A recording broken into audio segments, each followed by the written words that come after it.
आज कांग्रेस पार्टी के करीबी लोगों ने एक नया सर्वे लॉन्च किया। राहुल गांधी की भारत जोड़ो यात्रा में कदम से कदम मिलाकर चलने वाले लोगों ने चुनावी बाजार में नया सर्वे निकाला और एक तरफा चुनाव होने का दावा कर दिया। कर्नाटक के जितने सर्वे हुए हैं उससे यह तो लगता है कि चुनाव मुश्किल है, टक्कर बराबर की नहीं है। प्रधानमंत्री नरेंद्र मोदी कल से चुनावी मैदान में उतरने वाले हैं। गिनकर 10 दिन यानी 240 घंटे ही बचे हैं। कांग्रेस का सर्वे क्या कहता है, बीजेपी का इंटरनल सर्वे क्या इशारे करता है, क्या चुनाव बिल्कुल एक तरफा होगा या सारे सर्वे फेल हो जाएंगे? मोदी मैदान में उतरेंगे तो मैच जिता देंगे? चुनावी मैदान से लेकर पार्टियों के वॉर रूम तक से क्या खबर आ रही है, दिखाते हैं इस रिपोर्ट में।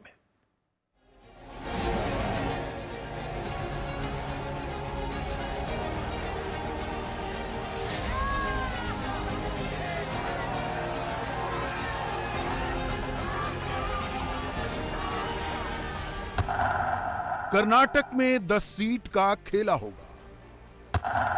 क्या नरेंद्र मोदी 10 सीट से बाजी पलट देंगे? मोदी के पास 200 घंटे हैं। क्या अगले 200 घंटे में मोदी कर्नाटक के 5 साल डिसाइड कर देंगे? राहुल गांधी की पार्टी को कर्नाटक में अपनी सरकार बनती दिख रही है। कांग्रेस का अपना आकलन यह है कि 224 सदस्यों वाली कर्नाटक विधानसभा में कांग्रेस को 132 से 140 सीटें मिल सकती हैं। बीजेपी 57 से 65 सीटों पर रुक सकती है और जनता दल सेकुलर 19 से 25 सीटें ही पाएगा। इस सर्वे को राहुल गांधी के करीबी योगेंद्र यादव प्रमोट कर रहे हैं। वही योगेंद्र यादव जो भारत जोड़ो यात्रा में राहुल गांधी के साथ पैदल चले थे। राहुल गांधी जब कैमरे पर आते हैं तो कांग्रेस के नंबर बढ़ाकर 150 और बीजेपी के नंबर घटाकर 40 कर देते हैं। हमारी सरकार आने वाली है, उसको कोई नहीं रोक सकता। और ये भी तय है कि बीजेपी को 40 नंबर बहुत अच्छा लगता है। 40 नंबर से इनको प्यार है, मोहब्बत है, इसीलिए कर्नाटक की जनता इनको 40 सीटें देगी और कांग्रेस पार्टी को कम से कम 150 सीट मिलेगी। हमारी सरकार गरीबों की, छोटे व्यापारियों की, किसानों की, मजदूरों की सरकार होगी। कम से कम 150 सीटें कांग्रेस पार्टी को मिलनी चाहिए। उनको आप 40 सीटें दीजिए, कांग्रेस पार्टी को 150 दीजिए। गरीबों की, किसानों की, मजदूरों की, छोटे व्यापारियों की सरकार बनाइए। राहुल गांधी ने जो फिगर बताया उसमें 100+ सीटों का अंतर है। नरेंद्र मोदी की पार्टी के हेडक्वार्टर में जो इनपुट्स आ रहे हैं उससे निकला आकलन बिल्कुल अलग है। बीजेपी को लगता है कि Karnataka election neck to neck है, यानी लड़ाई बेहद करीबी है। बीजेपी का इंटरनल सर्वे कहता है कि कर्नाटक में 90 और 100 की लड़ाई है, यानी दोनों प्रमुख पार्टियों में 10 सीट से ज्यादा का फर्क नहीं रहेगा। परंतु आपका एक वोट आने वाले 5 साल तक कर्नाटक किस दिशा में जाएगा, किसके हाथ में रहेगा, ये निर्णय करने वाला वोट है। आपका एक वोट 5 साल के लिए कर्नाटक को सुरक्षित करने वाला वोट है। आपका एक वोट 5 साल के लिए कर्नाटक मोदी जी के नेतृत्व में डबल इंजन सरकार के हाथ में रहेगा या राहुल बाबा के नेतृत्व में रिवर्स गियर कांग्रेस सरकार में जाएगा, ये तय करने वाला है। बीजेपी के जितने भी बड़े नेता हैं वे कर्नाटक के अखाड़े में ताल ठोक रहे हैं। मोदी ने अमित शाह की ड्यूटी कर्नाटक में लगाई है। बीजेपी प्रेसिडेंट जेपी नड्डा लगातार कर्नाटक में जमे हुए हैं। पार्टी के अंदर फीलिंग यह है कि पिछले 1 महीने में बीजेपी की पोजीशन बहुत इंप्रूव हुई है। यहां से नरेंद्र मोदी को पुश देना है। कर्नाटक में मोदी के प्रचार से बीजेपी सेकंड गियर लगाएगी, थर्ड और फोर्थ गियर जल्दी जल्दी लगेगा और मोदी ही कर्नाटक की कैंपेनिंग में टॉप गियर लगाएंगे। पिछले 24 घंटे से कर्नाटक में जहरीले सांप और विषकन्या की लड़ाई चल रही है। ಮೋದಿ ಅಂದ್ರೆ ಈ ವಿಷದ ಹಾವಿದ್ದಂಗೆ. ನೀವಂದ್ರೆ ಇದು ವಿಷ ಅದ ಇಲ್ಲ ನೋಡೋಣ, ಸ್ವಲ್ಪ ನೆಕ್ ನೋಡೋಣ ಅಂತ ನೆಕ್ಕಕ್ಕೆ ಹೋಗಿರಿ, నెక్కురు సత్తా. क्या कांग्रेस ने कैंपेनिंग के आखिरी राउंड में वो गलती कर दी जिसका बीजेपी इंतजार कर रही थी? मोदी जी दुनिया में जहां जहां जाते हैं दुनिया भर की जनता मोदी मोदी मोदी मोदी के नारे लगाकर मोदी जी का स्वागत करती है। एक कांग्रेस के अध्यक्ष खड़गे जी उनको कहते हैं कि विसेला सांप जैसे हैं। माताओं भाइयों बहनों, मैं आपको पूछने आया हूं, मोदी जी की तुलना सांप से करने वाली कांग्रेस पार्टी को चुनाव में जिता सकते हैं क्या? बताइए, जिता सकते हैं?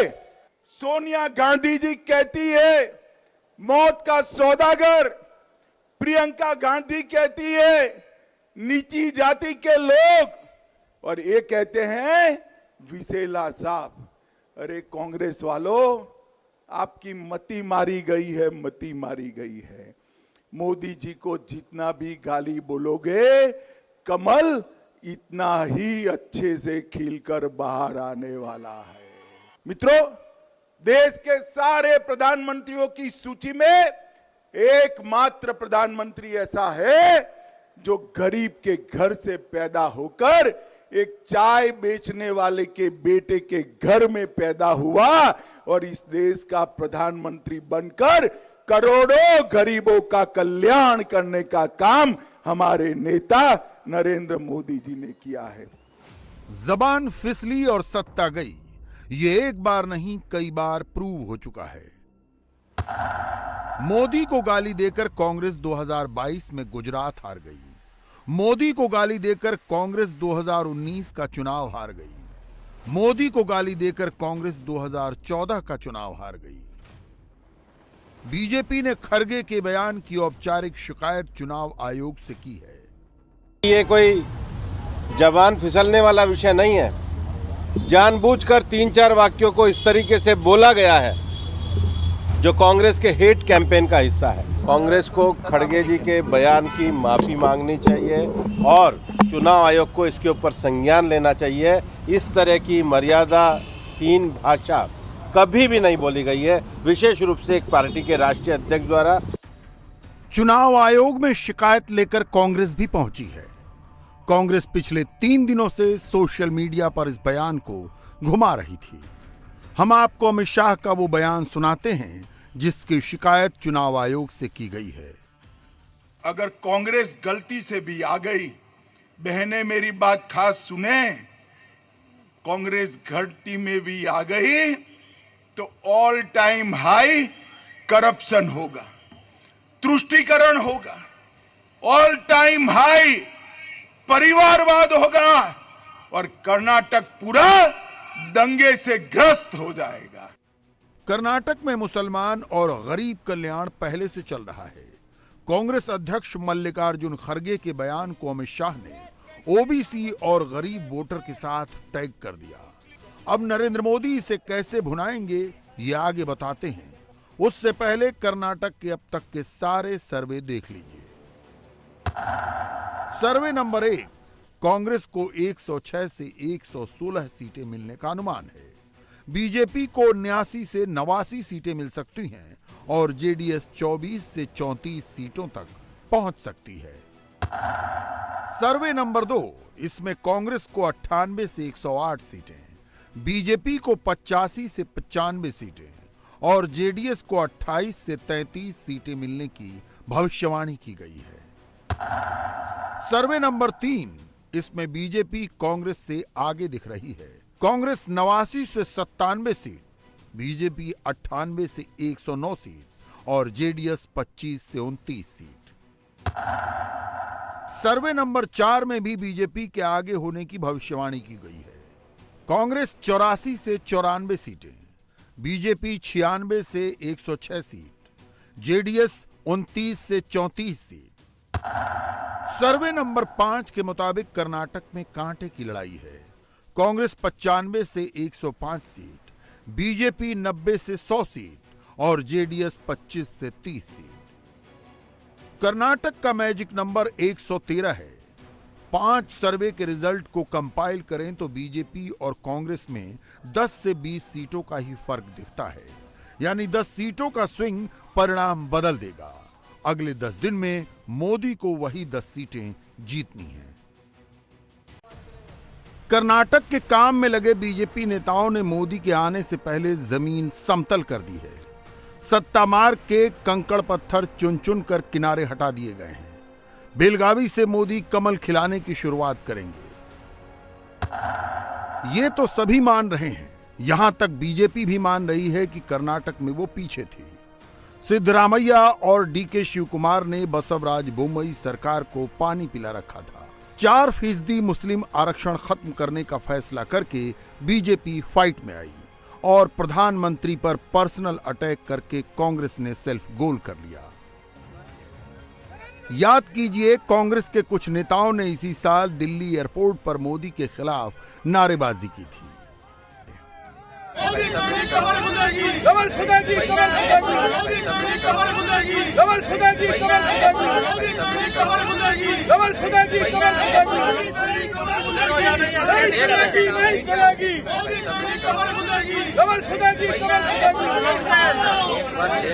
नरेंद्र मोदी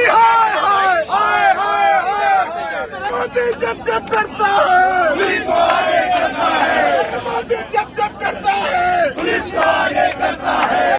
दिल्ली की नारेबाजी को मोदी ने नॉर्थ ईस्ट तक में चुनावी मुद्दा बना लिया था।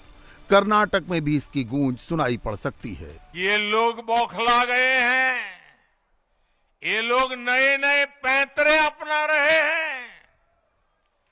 2014 में उन्होंने मोदी की इमेज, मोदी की छबिल धूमिल करने का संकल्प लिया। अब इन लोगों ने संकल्प ले लिया है, मोदी तेरी कब्र खुदेगी। खरगे का बयान मोदी के लिए ऐसी फुल टॉस गेंद है जिस पर वो छक्का मारेंगे ही मारेंगे। क्या उसके बारे में अब कुछ नहीं बोलना चाहता हूँ, एक बार बोल दिया हूँ, खत्म।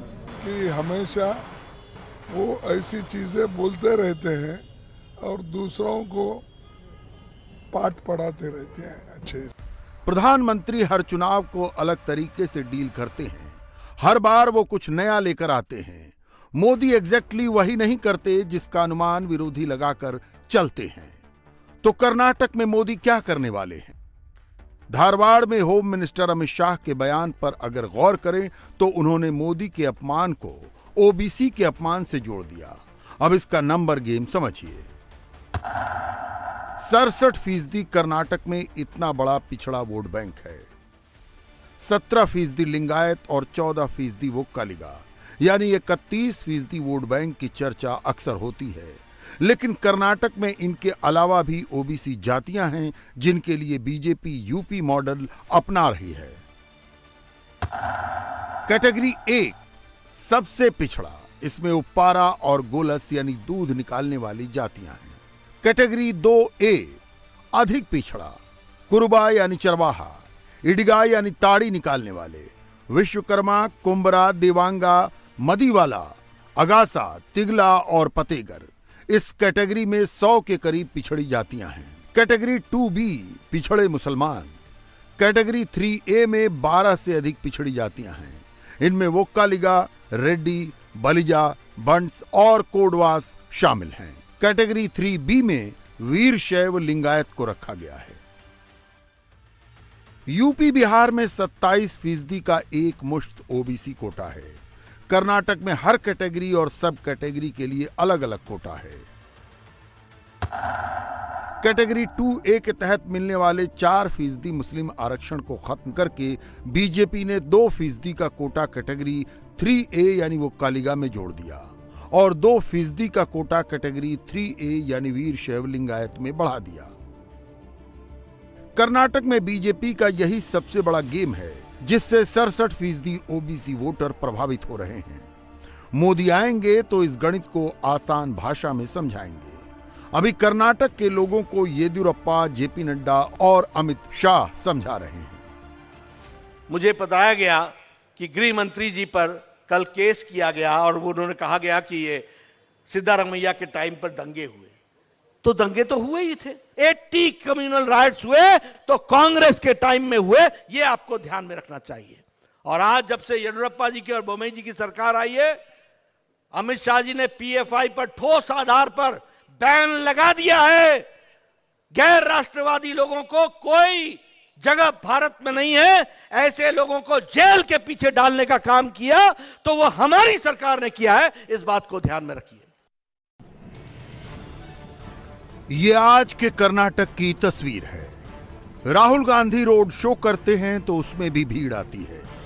बसवराज बोम्मई सड़क पर निकलते हैं तो यहां भी लोग जुट जाते हैं। कौन जीतेगा कौन हारेगा इसका अंदाजा भीड़ देखकर नहीं होता। प्रधानमंत्री के चुनावी मैदान में उतरने से पहले बीजेपी ने अपना घर दुरुस्त कर लिया है। जगदीश शेट्टार भले ही कांग्रेस में चले गए, लेकिन कोई भी दूसरा नेता पार्टी विरोधी कोई बयानबाजी नहीं कर रहा।